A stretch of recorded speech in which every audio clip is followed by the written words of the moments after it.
बंगाल में एसआईआर के मुद्दे पर आज भी जमकर सियासत देखने को मिली है। तो इस मामले पर आज सर्वोच्च अदालत में भी सुनवाई हुई। ममता बनर्जी ने कोर्ट में खुद मोर्चा संभाला और चुनाव आयोग पर सवाल खड़े किए। आयोग ने तथ्यों के आधार पर ममता बनर्जी के आरोपों का जवाब दिया तो बंगाल सरकार के द्वारा किए जा रहे असहयोग को भी रिकॉर्ड पर रखा। इस पूरे मुद्दे पर बीजेपी ने ममता बनर्जी और राज्य सरकार की मंशा पर सवाल खड़े किए हैं। तो एसआईआर के विरोध को बीजेपी ने ममता बनर्जी का राजनीतिक ड्रामा करार दिया है। पश्चिम बंगाल की राजनीति में एक नया तूफान खड़ा हो गया है।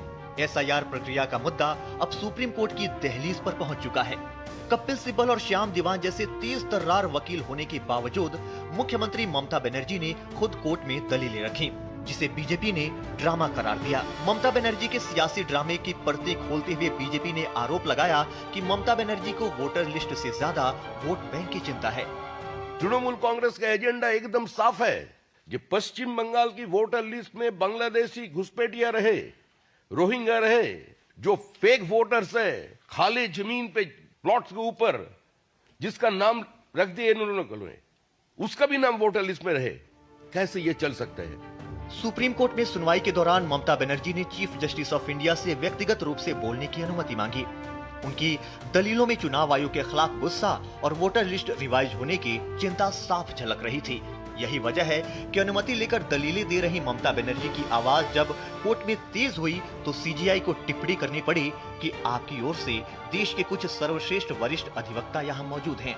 सीजीआई की इस टिप्पणी को कोट करते हुए केंद्रीय मंत्री सुकांता मजुमदार ने ममता बनर्जी पर हमला बोला।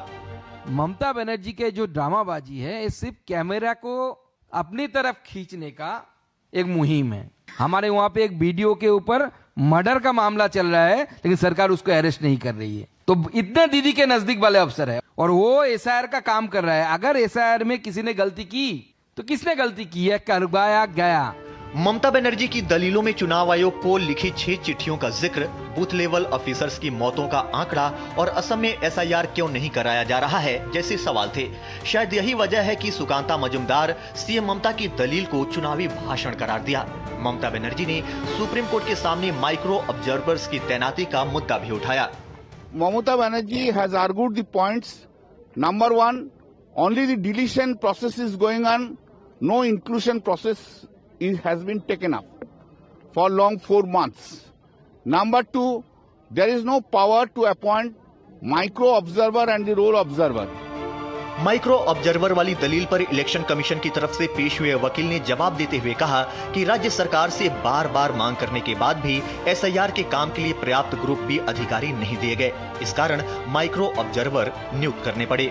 वहीं इलेक्शन कमीशन और पश्चिम बंगाल सरकार के बीच पत्राचार की बात करें तो पश्चिम बंगाल सरकार की तरफ से 59 से 9 वैकल्पिक आईएएस और 9 आईपीएस अधिकारियों के नाम भेजे थे।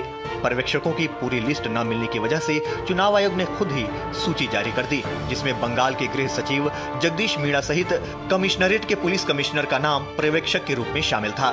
चुनाव आयोग ने राज्य सरकार की जारी सूची को खारिज करते हुए आयोग द्वारा जारी सूची को ही अंतिम मानने का निर्देश दिया है। दोनों पक्षों की दलील सुनने के बाद सुप्रीम कोर्ट ने चुनाव आयोग को सोमवार तक अपना जवाब पेश करने को कहा है। लेकिन कोर्ट के बाहर टीएमसी और भाजपा दोनों ही चुनावी जमीन तैयार करने में जुटी हैं। ऐसे में बंगाल की राजनीति में एसआईआर एक नया अध्याय लिखेगा। Bureau report, DD news.